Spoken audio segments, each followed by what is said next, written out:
Saat video ini diambil tanggal 19 Mei 2023, saham-saham batubara pada bertumbangan ya. Contohnya seperti saham Adaro yang turun 5%, ITMG yang turun 6%, dan PTBA yang turun 4,5%. Padahal di sisi lain IHSG justru naik 0,56% dan ditutup di level 6.700.561 ya. Nah, sebenarnya ada fenomena apa sih? Dan saham-saham apa saja yang mempengaruhi pergerakan IHSG sampai saat ini? Tonton video ini sampai selesai.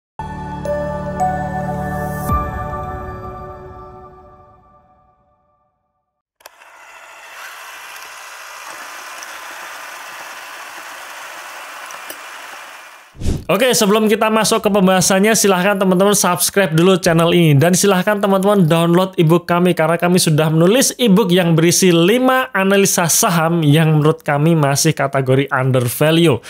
Ebook tersebut bisa teman-teman dapatkan secara gratis dengan download link di dalam deskripsi di video ini atau dalam kolom komentar yang sudah kami pin. Oke, ini adalah pergerakan IHSG sepanjang tahun 2023, di mana IHSG di awal tahun 2023 sampai saat ini ya, sampai di penghujung semester 1 2023 ini cukup volatile ya.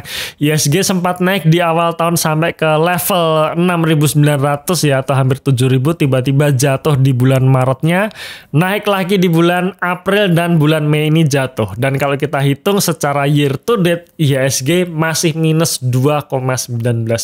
Ya. Jadi walaupun hari Jumat tanggal 19 kemarin IHSG naik 0,5%, tapi kalau kita hitung secara year to date itu turun 2,19%. Nah, sekarang kita lihat indeks sektoralnya.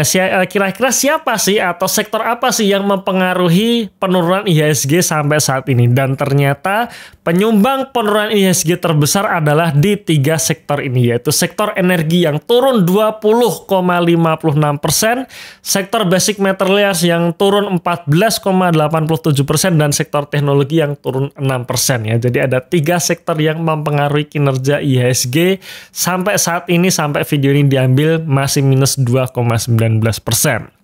Dan sekarang kita lihat saham-saham yang menjadi laggard ya, atau pemberat IHSG sepanjang tahun 2023 ini, yang dimana kita lihat ada 6 saham yang penurunannya cukup signifikan, yaitu Adaro, MDKA, ADMR, ITMG, MTEK, dan juga Arto, yang dimana turunnya kurang lebih ya sekitar 30-50% ya. Penurunan yang sangat menurut saya cukup signifikan ya. Jadi kalau kita beli misalkan seperti Adaro, ADMR di awal tahun 2023 ini, sampai saat video ini diambil posisi tanggal 19 Mei 2023, maka saham tersebut ya kita akan nyangkut cukup besar ya, cukup tinggi. Nah, kita akan coba mereview sepintas saja mengenai 6 saham tersebut ya, dan siapa tahu dari 6 saham tersebut ada peluang ya di balik penurunan harga sahamnya ya. Yang pertama adalah saham Adaro Energi, yang dimana kalau kita lihat pergerakan harga saham Adaro di tahun 2023 ini secara year to date sudah turun 37%. Secara valuasi PBV-nya 0,7 kalinya dengan PI ratio 2,5 kalinya, dimana ini jelas valuasi yang menurut saya murah ya. Kemudian kinerja Adaro kita lihat bahwa secara kinerja tahunan masih menunjukkan kenaikan ya. Pendapatannya naik 50%, laba brutonya naik 27%, dan laba bersihnya masih naik 15% ya. Jadi dari top line sampai ke bottom line ternyata penurunannya cukup signifikan. Jadi ini sebenarnya kurang oke juga sebenarnya ya. Tapi ini sekali lagi ini baru analisa yang sepintas saja, belum analisa yang mendalam. Oke, selanjutnya adalah saham MDKA atau Merdeka Copper Gold, yang dimana kalau kita lihat pergerakan harga saham MDKA saat ini ya, secara year to date MDKA sendiri sudah minus 27%. Secara valuasi menunjukkan level PBV 4,3 kali dengan PI ratio 86 kalinya, yang dimana kalau kita hitung secara kasar ya, secara valuasi untuk MDKA ini termasuk valuasi yang sudah mahal ya.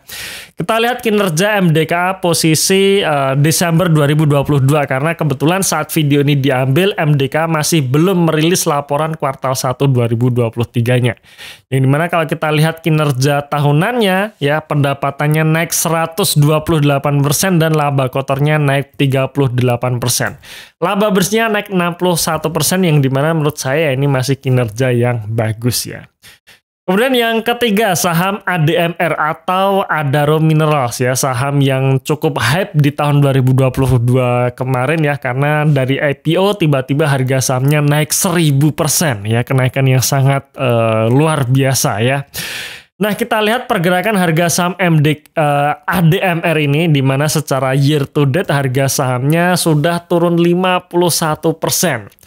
Kemudian secara valuasi, harga saat ini menunjukkan level PBV 3,6 kalinya dengan PI rasio 6,5 kalinya. Ya, kita lihat kinerja ADMR posisi kuartal 1 2023, di mana kinerja di kuartal 1 ini masih oke ya. Pendapatannya naik 31% dan laba brutonya naik 13%.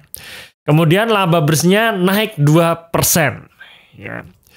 Kemudian saham selanjutnya yaitu saham ITMG ya, salah satu saham batubara yang cukup diunggulkan ya, cukup banyak menjadi perhatian para pelaku market karena salah satunya adalah dividen yang besar ya.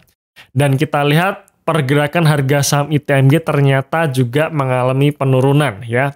Tahun 2022 naik cukup signifikan dan tahun 2023-nya turunnya juga signifikan. Secara year to date ITMG sudah turun 37% dan di harga sekarang di harga 24.700 menunjukkan level PBV 1,1 kali dengan PI rasio 2,6 kalinya. Kita lihat kinerja ITMG kuartal 1 2023 di mana pendapatannya masih naik 7% ya. Tapi laba kotornya itu turun 21%. Kemudian untuk laba bersihnya turun 14% ya. Ini penurunan yang memang ya wajar ya karena tahun 2022 kemarin itu sudah naik signifikan. Selanjutnya saham MTEK atau saham dengan kode emiten EMTK yang dimana ini juga menjadi salah satu saham pemberat IHSG di tahun 2023 ini. Kita lihat harga saham MTEK ya di tahun 2022 kemarin sempat menyentuh level 3.000 dan saat ini sudah berada di level 675. Kalau kita hitung secara year to date-nya saja ya, alias dari awal tahun 2023 sampai sekarang ini sudah turun 34% dan di harga 675 menunjukkan level PBV 1 kalinya dengan PI rasio minus 32 kalinya ya. PI rasio minus berarti kemungkinan MTEK ini dalam posisi rugi. Sekarang kita lihat kinerja posisi kuartal 1 2023 di mana secara pendapatan sebenarnya MTEK ini masih naik 15% ya. Tapi sayangnya laba kotornya turun 19% dan laba bersihnya turun 108% dari laba 4 triliun menjadi rugi 330 miliar rupiah ya. Jadi inilah alasannya kenapa rasionya juga minus ya. Oke, kemudian saham selanjutnya yaitu saham Bank Jago atau saham dengan kode emiten ARTO ya. ARTO ini juga salah satu saham yang cukup hype tapi di tahun 2021 lalu ya sampai awal tahun 2022 di mana harga sahamnya sempat menyentuh level 19.000. Sebelum akhirnya di tahun 2022 turun dan sampai sekarang posisinya sangat jatuh ya di level 2.410 ya. Dan kalau kita hitung hanya secara year to date-nya saja, untuk ARTO sendiri sudah turun 35%, di mana harga sekarang menunjukkan level PBV 4,3 kali dengan PI rasio 477 kalinya.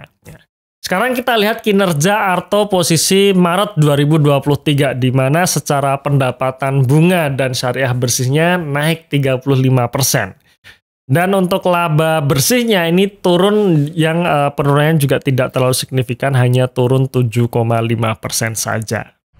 Nah itu tadi 6 saham yang menjadi pemberat IHSG posisi tahun 2023 ini ya secara year to date-nya. Ya, jadi kira-kira dari 6 saham tersebut yang turun cukup dalam, menurut kalian ada yang menarik nggak dari 6 saham tersebut untuk kita bahas lebih lanjut lagi? Siapa tahu Dari 6 tersebut ada peluang saham bagus ya. Silahkan komen di kolom komentar di video ini untuk kita tindak lanjuti di video review saham selanjutnya.